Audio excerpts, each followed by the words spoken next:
For 37 local time, the Strait of Hormuz is still dark. 3 commercial tankers move west through the narrow shipping lane, their navigation lights glowing against black water. The sea is calm, but the radar scopes inside the lead merchant vessel are filling with fast-moving returns coming out of the northern coast. Small contacts. Fast. Closing hard. Inside the bridge, the captain turns toward the radar repeater as another return appears near the edge of the screen. Then another. Then 4 more. No one speaks for 2 seconds. The geometry is changing. 40 miles away, an Arleigh Burke-class destroyer cuts through the Gulf at steady speed. Gray hull low against the water. Inside the Combat Information Center, green radar light washes across faces and consoles. Operators track commercial traffic, moving through the strait in ordered lines. Then the distress call breaks across the circuit. Unknown armed vessels approaching. Multiple high-speed craft. They are ordering us to alter course. The room stays calm. No one panics. A watch officer leans closer to the console. The radar picture sharpens. Fast attack craft are spreading across the merchant ship's bow in a loose fan formation. Their spacing is deliberate. Their timing is clean. This is not random. On the destroyer's bridge, the captain steps to the forward glass and looks toward the dark eastern horizon. The tanker lanes ahead are narrow. On one side sits Iran's coastline. On the other, Oman. At points, the usable transit lane is barely wide enough for 2 large ships to pass safely. That matters. Nearly 20% of the world's oil moves through this water. Every tanker captain in the Gulf knows it. Every navy in the region knows it.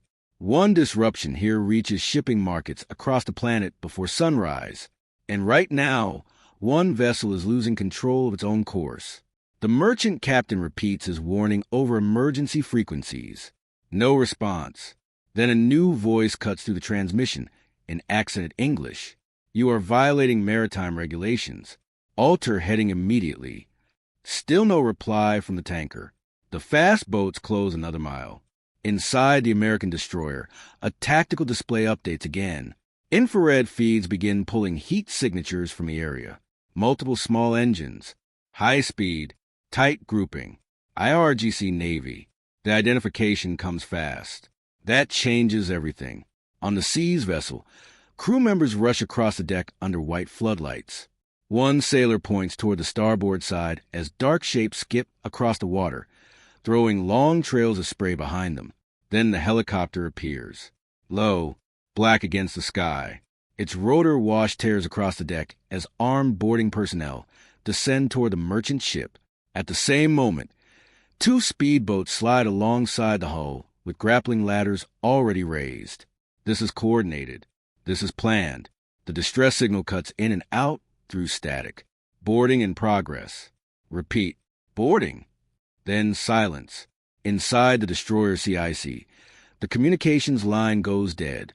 No one moves for a second. Then the captain gives a first order. Shift posture. Launch airborne surveillance. The ship reacts immediately. Below the flight deck, crewmen move under red lighting as an MH-60 Seahawks helicopter is pulled into position. Rotor blades begin turning slowly at first, then faster, chopping through the humid Gulf air. On the destroyer's bridge, navigation officers begin recalculating commercial lane spacing. Nearby civilian traffic is already changing course. Some tankers slow down. Others turn south early, trying to open distance from the seizure point. Insurance companies in Dubai, Doha, and Bahrain are already reacting. Emergency calls move through shipping offices before dawn. Rates spike in real time because everyone understands the same thing. If control of Hormuz starts slipping, global pressure follows immediately. The Seahawk lifts off the destroyer's deck and banks north into darkness. Inside the helicopter, the aircrew watches the infrared feed stabilize across the display. The Seas vessel appears as a glowing shape against colder water. Fast boats circle around it in widening patterns. Not defensive patterns. Control patterns. They are shaping space. The helicopter pilot reports the movement back to the destroyer. Then another contact appears farther east. And another. The picture sharpens again. Inside the destroyer CIC, Operators track fresh radar returns racing out from the Iranian coast. More small boats. Higher numbers now. Some moving toward tanker lanes instead of the seas vessel. That is when the problem gets worse. At first light, the Strait of Hormuz begins waking up. Sunlight cuts low across the water. Tankers emerge from haze lines in both directions. Long shadows stretch across the Gulf. And now Iranian fast boats are spreading between them. The swarm formation starts slowly. Pairs first, then wider groups.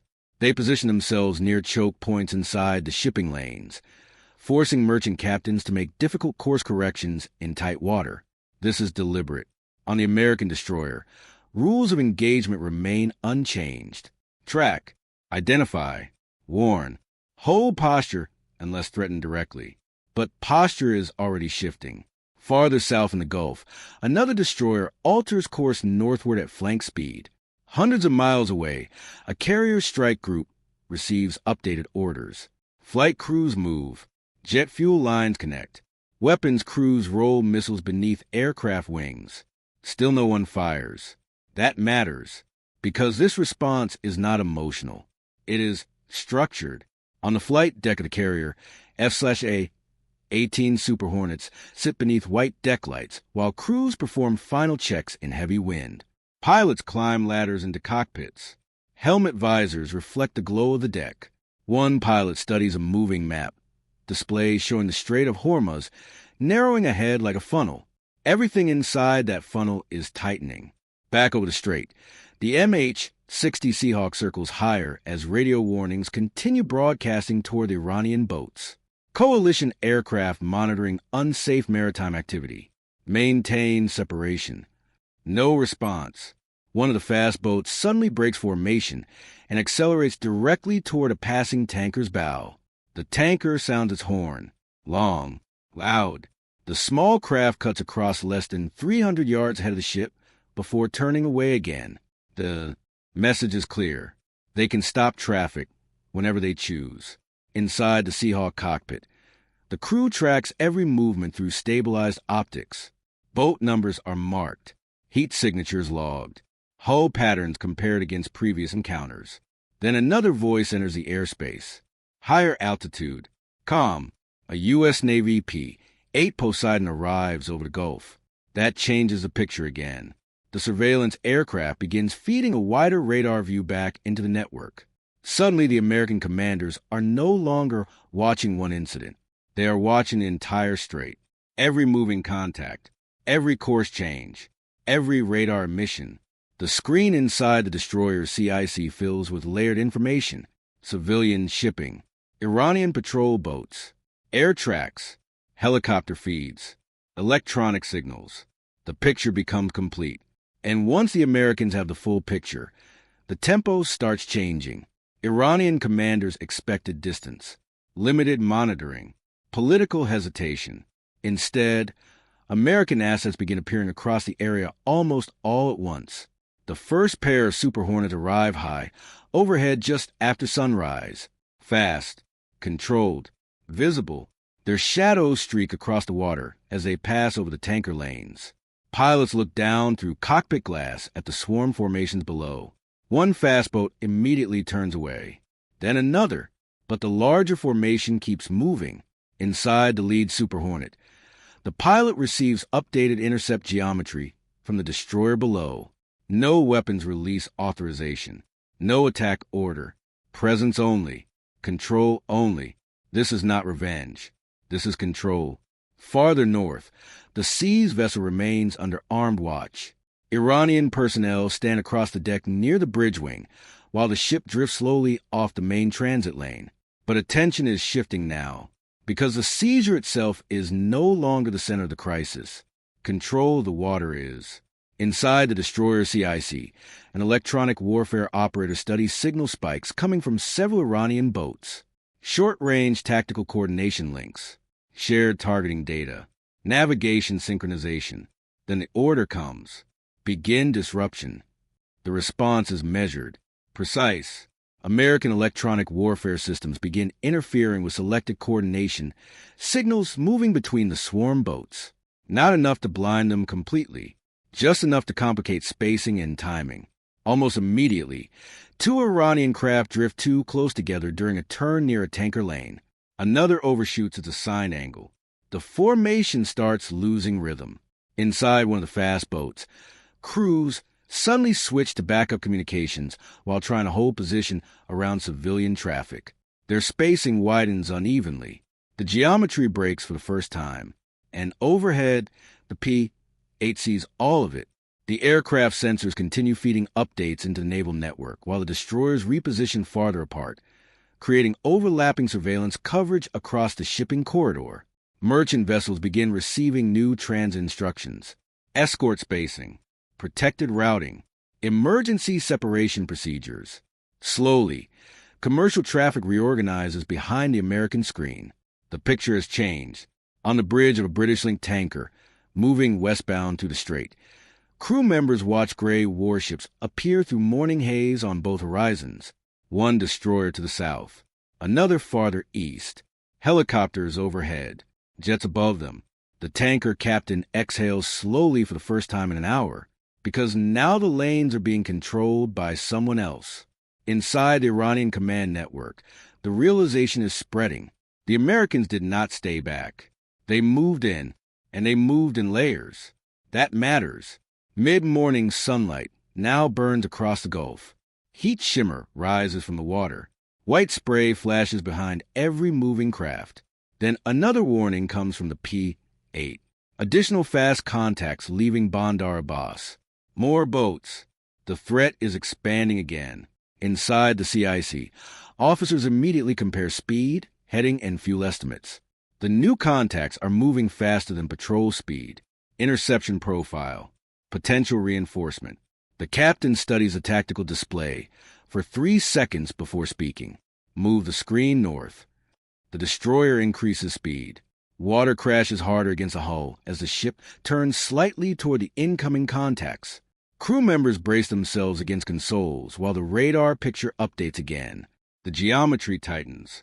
On the flight deck hundreds of miles south, another section of Super Hornets launches from the carrier. Catapults slam them into the sky one after another. The launch rhythm stays steady, controlled, professional. This is what the platform was built to do. Back in Hormuz, the new Iranian boat slows suddenly after crossing into the outer surveillance zone created by the American aircraft overhead. They know they're being tracked now. Every wake line, every turn, every radio burst.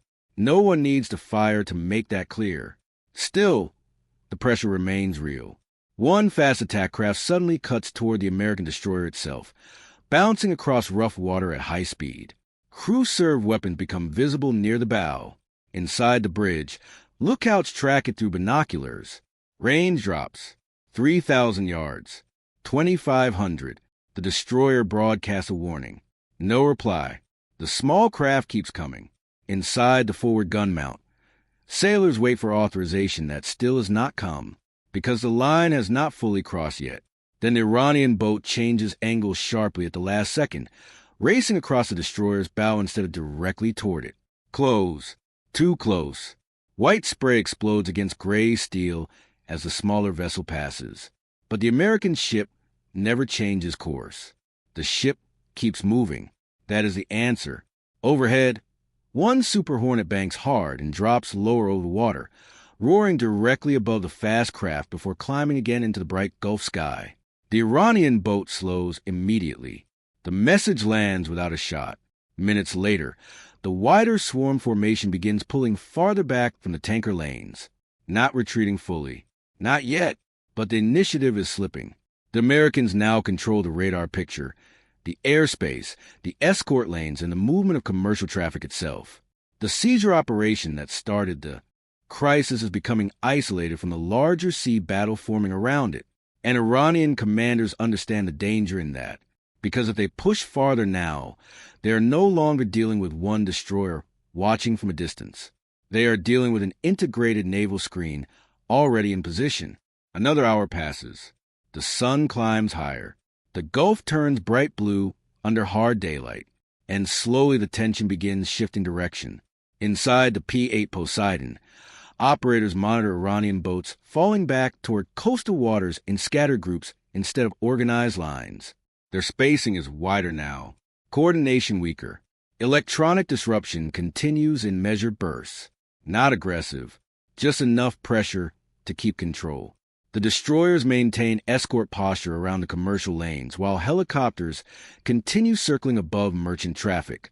Tankers resume movement westbound, one after another. The flow of shipping starts again. That matters more than headlines, because modern naval dominance is not always about sinking ships or firing missiles. Sometimes it is about proving who controls the movement of water without starting a war. And today, the answer is becoming clear. Near the Seas vessel, Iranian personnel remain on deck, but the wider operation around them is shrinking. Their fast boats no longer own the lanes around Hormuz. The Americans do, inside the destroyer Sea. Fatigue is starting to settle into faces after hours of tracking contacts across the strait. Coffee cups sit beside radar consoles. Headsets stay locked tight. Still no one relaxes, because the threat can return at any second.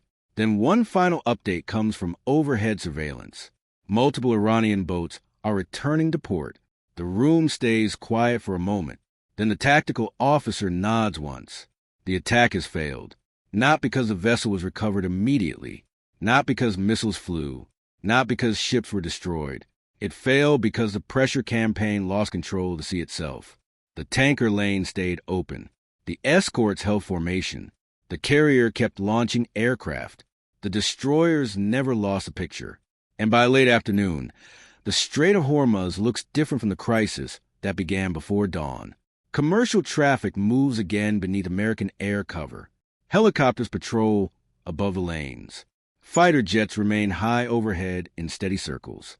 Calm, visible, controlled. The Iranian boats are still out there near their coastline, but now they are watching from distance instead of shaping the water themselves. The geometry has reversed.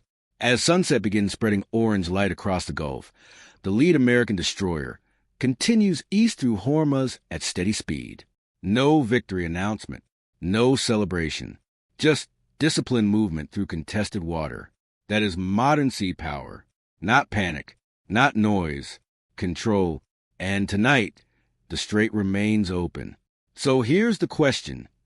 Should the U.S. have hit back harder, or was control the real message? Drop your take in the comments.